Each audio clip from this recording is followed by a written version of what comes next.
we incentivize employees to actually take the lead with in terms of their careers and opportunities, pull opportunities that you notice, share that with your hiring manager or your manager, I should say. Speak to recruiters directly. Employees reach out to me directly. We have casual conversations, coffee chats, we call Mhm. them, hear about opportunities.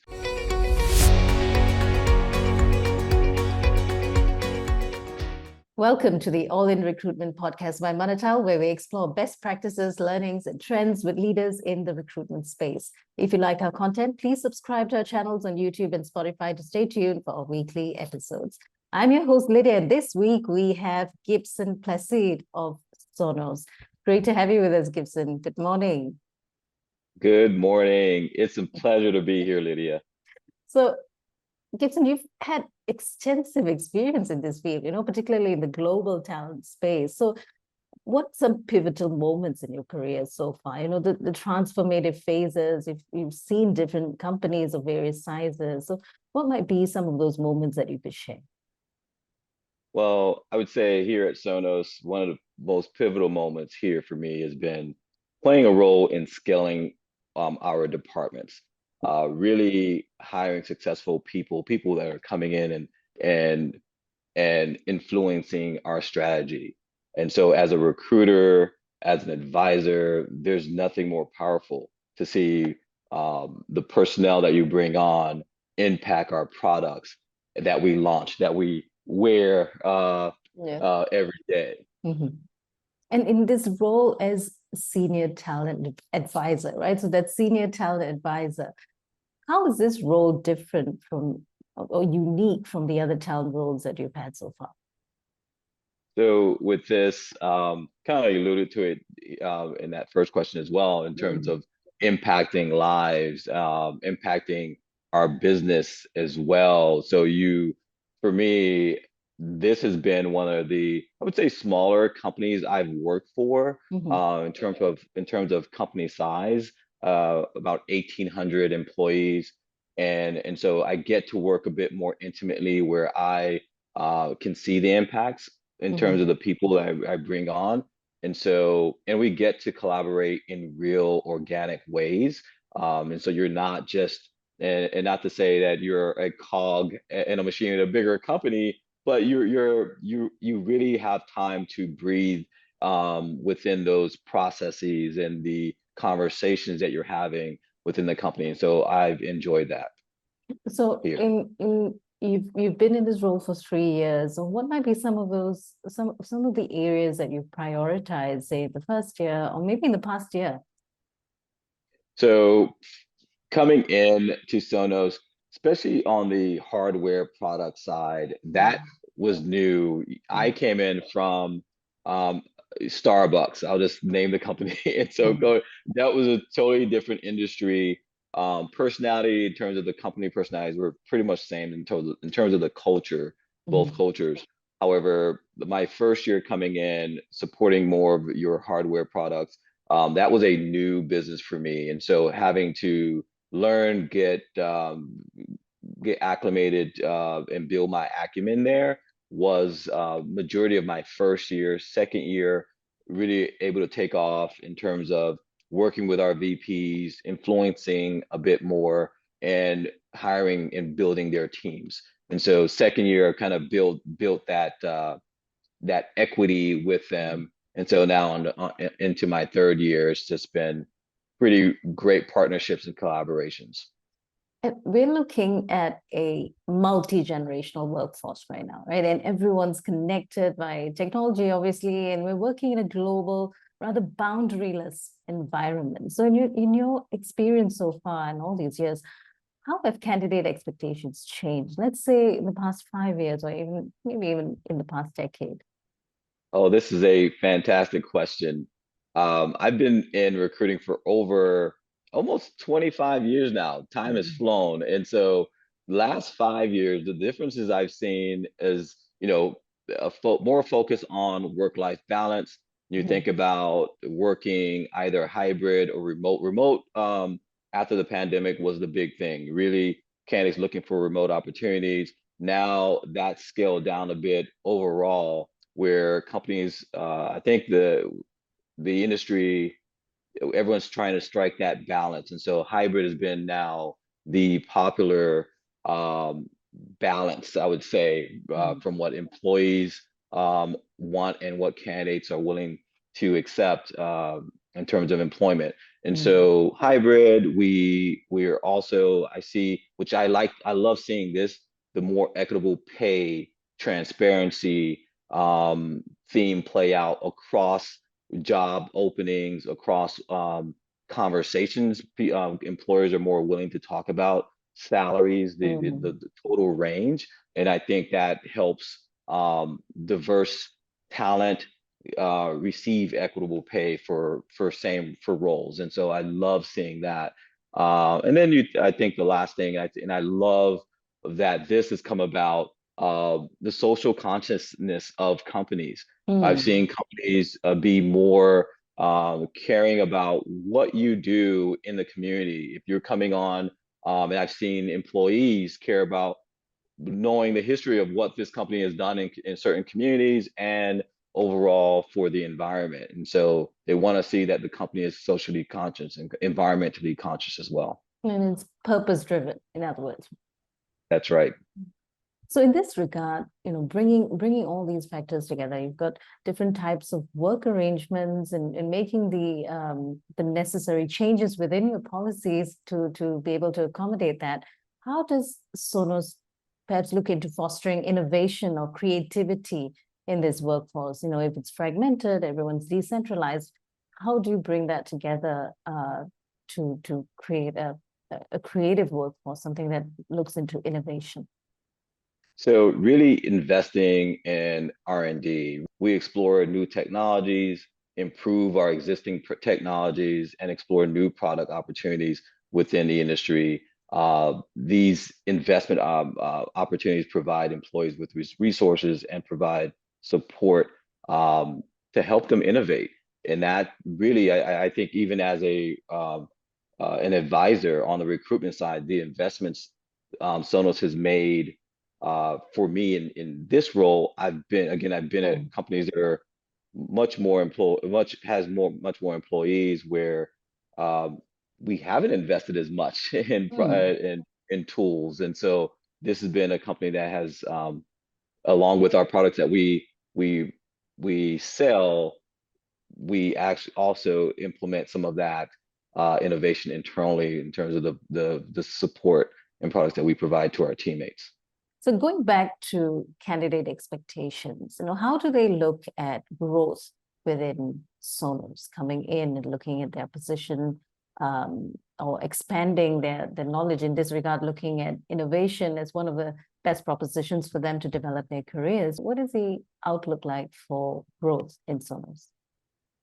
So in terms of opportunities, because we collaborate and we're always meeting with our hiring managers, we're always meeting cross-functioning with other teammates, just in terms of your projects that you're on. And Mm. so this is a highly collaborative company where everyone's speaking ideas. We ideate, if you will, a lot here. So there's no, how when you were in grade school and your teacher would say no, I would say no dumb questions, Mhm. or you really cannot ask a question that people won't respect and consider, and it puts some ideas around. And so that, I think that fosters really um, just opportunities, like creativity and people wanting to grow and see what else is Mm. happening in a different department. And managers are willing to give you that opportunity to grow. And I've for one have moved and transferred more employees in this year than I've Mm. ever had here at Sonos, because we're just looking at more of our internal talent to grow and move into our new positions. And so that has been a push for us, really trying to grow our employees bottom up into leadership opportunities. Right. This has probably already answered my next question about company culture influencing talent acquisition and retention strategies, obviously, as you have said, right? But are there other ways in which Sonos's company culture has influenced your talent acquisition strategies? I mean, this would probably, I would presume, organically show itself in your talent acquisition strategies or even in your employer branding. So is there anything else you'd like to share about that? So we definitely, from a career development standpoint, we we from a manager, from your, in terms of your manager conversations, the manager, it's all your promotions, your opportunities is all employee led. And so we incentivize employees to actually take the lead with, in terms of their careers and opportunities, pull opportunities that you notice, share that with your hiring manager, or your manager, I should say. Speak to recruiters directly. Employees reach out to me directly. We have casual conversations, coffee chats, we call them, hear about opportunities. We also promote diversity and inclusion. And so within some of um, uh, our different silos, different groups, you're speaking openly. You're speaking openly. And when you get a chance to be yourself, your true, authentic self within these rooms, there's, I think I felt it myself where opportunities open up because you have leaders and across the board in those groups that that get to hear you be yourself. And so that is I love that voice and love promoting that when I talk to candidates as well, about our diversity and inclusion goals, and how we prioritize well-being and satisfaction, overall as a company for our employees. I understand that community or creating that sense of community is also a big push within Sonos. So how does Sonos, maybe I'm curious how Sonos uses technology in this sense to maintain that sense of community, not just inside, but also with those who are looking, talent pool that's looking to come in. So we definitely, I guess like most, we leverage virtual collaboration tools like Slack. We leverage video conferencing, virtual meeting tools like Zoom. And so a lot of our conversations, I'll have remote conversations with candidates across the world, basically. And Zoom has been a pivotal tool for us to help enable that. Um, we do have wellness and employee engagement apps that we all leverage as employees. I talk about that with candidates, external candidates, and internally as well. That's where we kind of come together. We talk about wellness. Um, we There's a lot of feedback tools that we leverage to send out to our employees to get a sense of how they feel about a particular program, even a new product that we may launch internally. We'll get some feedback on their thoughts before it's put out there to the general public. And so we leverage tools a lot internally and externally. Now, how do you use the data that comes from that? Let's say it is a problem or a challenge that you're facing. Now, what is the process around that when you get that information that comes in from feedback? So feedback in terms of employee, if it's a employee engagement, we're looking to improve um, employee satisfactory, I should say.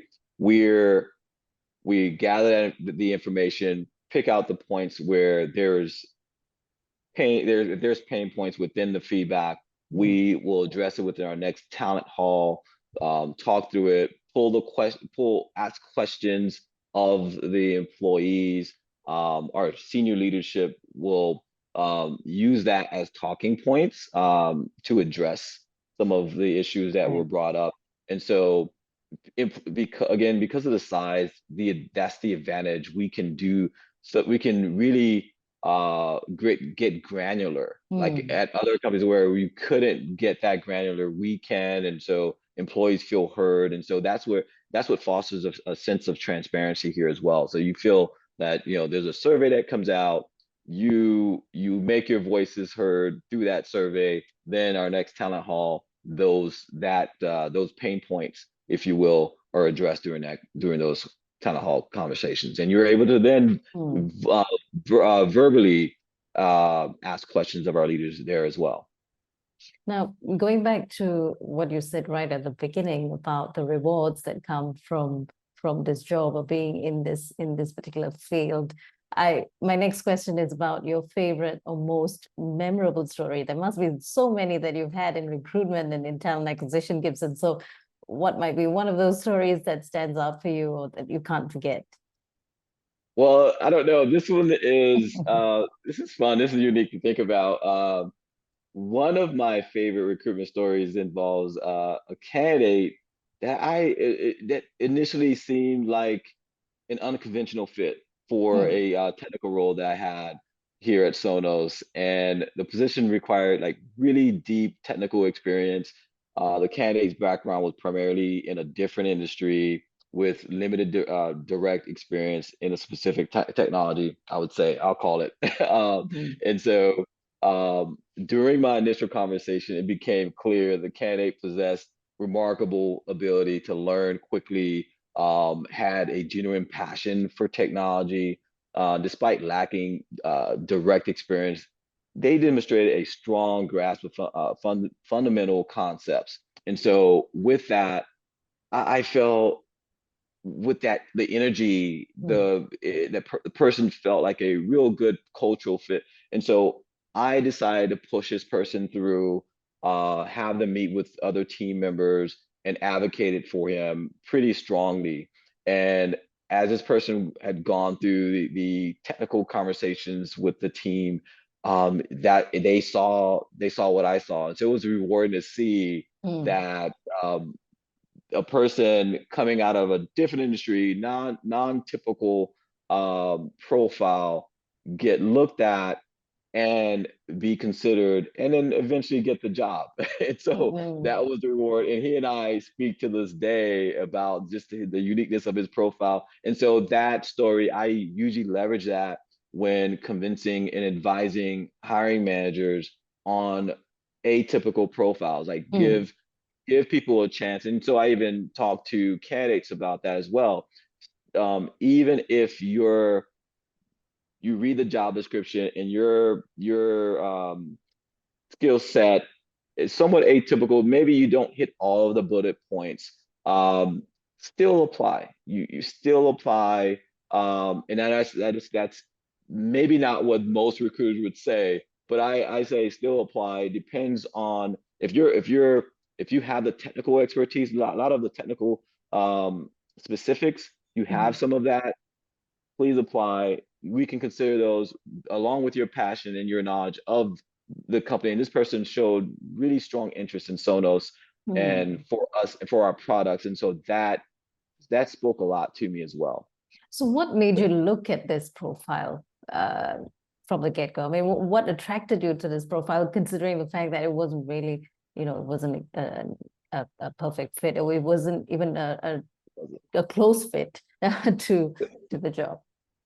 Yeah, great question. So, with our applications, on our applications, when you apply for positions at Sonos, we ask you why Sonos. Mm, That's a Some candidates will answer that question generically. They'll list, you know, because they're looking for a new opportunity, their job. They list generic uh, statements in there. I look for people that will really tell me, this candidate was, is a fan of the product, fan of the mm, company for a few years, has been keenly interested and followed us and gave me some history about some of the products they've used, and how it applied to their lives, and the excitement about working in this industry, moving into a new industry, being honest there as well. So it was a really good balance of, great career opportunity for this person and being a fan of mm. the company. And so I would tell candidates, don't be afraid to show that you're a fan of the company. That is really what we want to hear. We want to know that you're a Mm. fan, as well, as much as you are a technical fit. And then that kind of builds some equity with the recruiter and whomever Right. you're going to be speaking with, for those next conversations. Gibson, final question. What advice would you give someone who is starting out in recruitment today? I would say don't pigeonhole yourself into, because within recruit, don't pigeonhole yourself into saying or thinking you're a technical recruiter, you're a Hmm. uh, hospitality recruiter, and be very curious as a recruiter. I think my curiosity as a recruiter from the beginning, in supporting any industry, has helped me so much in that. Doesn't matter the profile, doesn't matter the industry. I feel like my recruiting is really, you have to be a people person. It's really about meeting people, matching them up with the best opportunities. I look at it as not a um, an arduous role. You will hear from different recruiters like, "Oh my God, it's a tough industry to be in, or a tough profession." However, when you look at it from the standpoint of marrying people into, really, great companies, strong candidates, strong talent into great companies, it's just the best thing to see people happy and grow. If for one, this is a small story. I promise. I'll say this one thing. Uh, It- I went on a trip. My wife and I, we went on a trip to Florida. We were vacationing, and someone I hired maybe 20 years ago, I run into her kids are adults now, and I barely remember her, but she came up and was like, Gibson, do you remember me? You hired me way back when, 20 years ago. These are my kids were babies at the time, and so now, and she's saying this, telling the story next with her kids next to her. My wife's like, whoa, like to see the impacts, and now she's a director. And just having a really, really great career. And so it pays dividends. And there's so many stories like that, oh yeah. running to people on LinkedIn as well. So this career has been, it's been, it's fed me emotionally as well. That's the Hmm. most important thing. If you're looking for something you can be passionate about, I think recruiting, um, to me, it's the one of the best fields to be in. Thank you so much, Gibson, for your time and these valuable stories and insights. Really, it's nice to hear it. It really reminds uh, those in the profession what the true meaning of it is. So thanks again for your time, these insights. And if you have your contact details, if someone's listening in and wants to pick up a conversation, or may have been placed by you in the past and wanted to say hello to you, if they listen in, where can they find you? They can find me definitely on LinkedIn. It's Gibson Placide. I think I'm the only one on there with I can drop that in the chat as well. Right. Thanks again, Gibson. And we have been in conversation with Gibson Placide of Sonos. Thank you for joining us, and remember to subscribe to stay tuned for more weekly episodes from All in Recruitment.